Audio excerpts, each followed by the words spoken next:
สวัสดีเพื่อนเมื่อทุกคนที่วิดีโอนี้แอดจะพามาหูจักกับ7 ทางสร้างรายได้ในไลน์บี้ที่ทุกคนควรหู้ใครที่อยากมีรายได้ต้องเบิ่งคลิปนี้ให้จบแล้วเจ้าจะหู้วิธีสร้างเงินที่รวดเร็วและได้ไวใครที่หู้แล้วก็สามารถเบิ่งคลิปนี้ได้ส่วนใครที่ยังบ่ฮู้เซฟคลิปวิดีโอนี้ไว้ได้เลยเพราะคลิปวิดีโอนี้จะเป็นประโยชน์หลายกับคนที่เข้ามาสร้างรายได้ในไลน์บี้อาจจะเป็นคนหนึ่งที่อยากมีรายได้บ่ควรที่จะพลาดคลิปวิดีโอนี้และในมื้อนี้แอดจะนำ7 ทางสร้างรายได้ของไลน์บี้นี่มาบอกกับทุกคนถ้าไปเฮ็ดตาม7วิธีนี้แล้วรับรองว่าได้แน่นอนพร้อมแล้วเฮาก็ไปเบิ่งวิธีการกันเลยวิธีสร้างรายได้2แรกนั่นก็คือวิธีการเดิมพันอยู่ในไลน์บี้ซึ่งวิธีนี้ทุกคนก็น่าจะฮู้นะเพราะว่าใครที่เข้ามาก็จำเป็นต้องได้เฮ็ดตัวนี้เป็นประจำอยู่แล้วและทุกๆมื้อเพราะตัวนี้จะเป็นเวียกหลักๆในการสร้างรายได้ของไลน์บี้ในการเดิมพันนี้ก็จะแข่ง2ครั้งต่อมื้อนะต่อเกมนั่นเองทางที่2สำหรับวิธีการสร้างรายได้ของไลน์บี้นั่นก็คือวิธีการกดรับ VIP อยู่หม่องนี้เนาะหม่องสิทธิพิเศษ VIP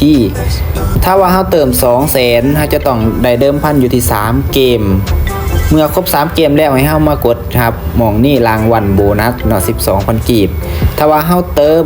1 ล้านกีบเฮาจะต้องเดิมพันอยู่ที่1เกมหลังจากจบเกมเฮาก็สามารถมารับโบนัสสมองนี้50,000กีบได้เลยอันนี้คือ2ทางที่2ซึ่งเฮาสามารถมาเบิ่ง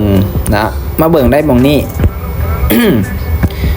ตัว VIP 1นี่เนาะถ้าเฮาเติม 200,000 เห็นบ่ทุกคนเฮาจะได้รับตอนแรกนั่นคือ 12,000 กีบแล้วหลังจากที่เฮานี้เดิมพันเกมไปครบ3เกมแล้วเฮาก็ไปรับ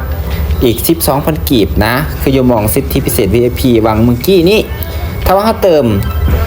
VIP 2 1 ล้านกีบเข้ามาครั้งทำอิฐครับจะได้อยู่ 50,000 กีบเนาะเป็นโบนัสการเติมครั้งแรกแล้วมองสิทธิพิเศษนี่ VIP 2เมื่อเฮาขึ้น VIP 2เฮาก็มารับอีก 12,000 กีบก็จะเป็น62,000 กีบนะอันนี้คือวิธี2ทางที่2ที่เฮาจะได้รับ2ทางที่3การสั่งรายได้ในไลน์บี้คือตัวนี้เนาะตัวนี้เฮาอยู่หน้าจอหลักเนี่ยเฮาจะเห็นเลยคลิกเข้าไปสำหรับเงินฝากข้างทบิสตัวนี้จะเป็นโบนัสเนาะโบจะเป็นคนเก่าหรือคนใหม่เวลาเติมเงินเข้ามาข้างทำอิฐจะได้รับโบนัสทันทีอย่างเช่นถ้าเติมข้างทบิส 200,000 เขาก็จะได้รับทันที 12,000 กีบนะและคนแนะนำจะได้อยู่ 13,000 กีบถ้าว่าเขาเติมอยู่ที่1 ล้านบ่หรือ500,000เนาะ1 ล้านเขาจะได้รับโบนัสอยู่ 60,000 กีบและคนที่แนะนำเขาจะได้อยู่ 62,000 กีบอันนี้คือโบนัส2ทางที่3ที่ว่าเฮาจะได้จากไลน์ FB เวลาเฮาเติมเงินครั้งแรกบ่ว่าจะเป็นเฮาเองหรือสมาชิกเติมซึ่งในส่วนนี้ต้องได้แชร์ลิงก์หรือว่าแนะนำเพื่อนนั่นแหละเนาะถ้าว่าเฮาแนะนำเพื่อนแล้วเพื่อนสมัครตามที่ในรายการนี้ล่ะเพื่อนเติมเงินครั้งแรกเนาะทางที่4ในการสร้างรายได้ในไลน์ FB นั่นก็คือตัวนี้เนาะรางวัลดาวนี้หาคำว่าเบิ่งอยู่ในรายการตัวนี้เขียนว่ารางวัลดาวคลิกเข้ามาตัวนี้เนี่ยมันจะเกี่ยวข้องกับการเซิร์นเพื่อนคือเก่านั่นแหละเนาะถ้าว่าเฮาเซิร์นครบ3คนแล้ว3คนนั่นเปิดรับ VIP 1เป็นทีมห้อยหรือว่า VIP ใดก็ได้เนาะถ้าว่าเขาเปิดเป็น VIP แล้วเนาะเฮาสามารถมากดรับหม่องรางวัลส่งเสริมเดี๋ยวนี้นะเซิร์น3คนรับโบนัส 100,000 กีบเซิร์น4คนรับโบนัส 40,000 กีบเนาะจนมาฮอดเซิร์น10คนแล้วจะได้รับโบนัส 160,000 กีบเฮาก็มากดรับตามนี้ซึ่งเพื่อนจะต้องเป็น VIP ก่อนนะถ้าว่าเพื่อนยังบ่เป็น VIP เฮาก็บ่สามารถมากดรับหม้องนี้ได้นะเวลาเฮากดรับหม้องนี้แล้วเงินจะเข้าในมื้อถัดไปโอเค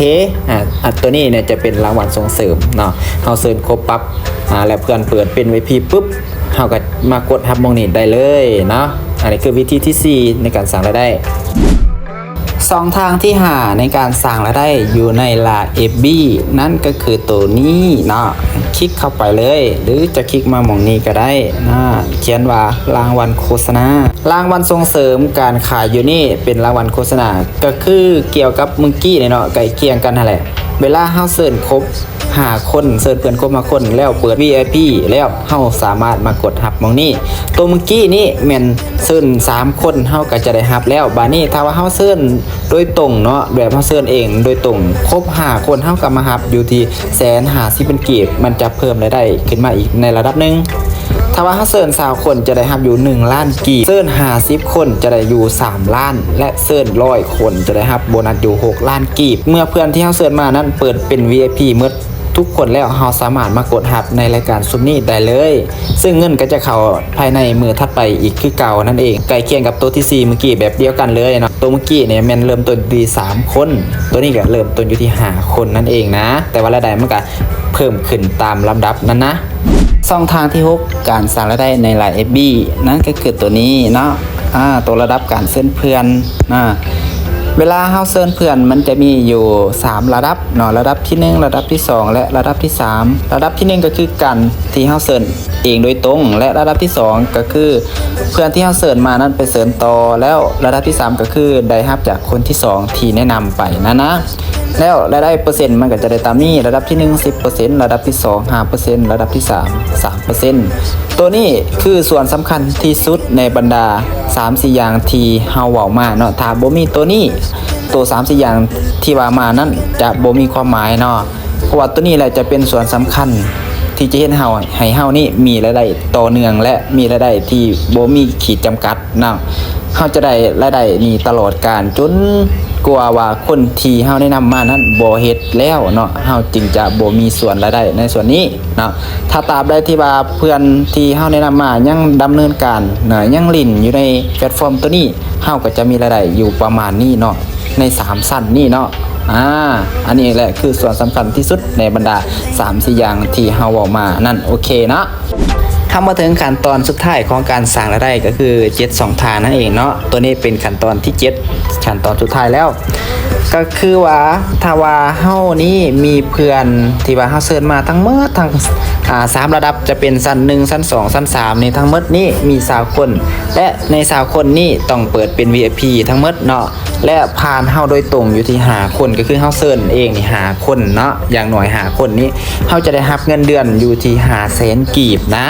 ของทุกๆวันที่14ของเดือนเพิ่นจะจ่ายเงินให้ของเฮาทุกๆเดือนเลยตัวนี้เนาะถ้าว่าเฮามี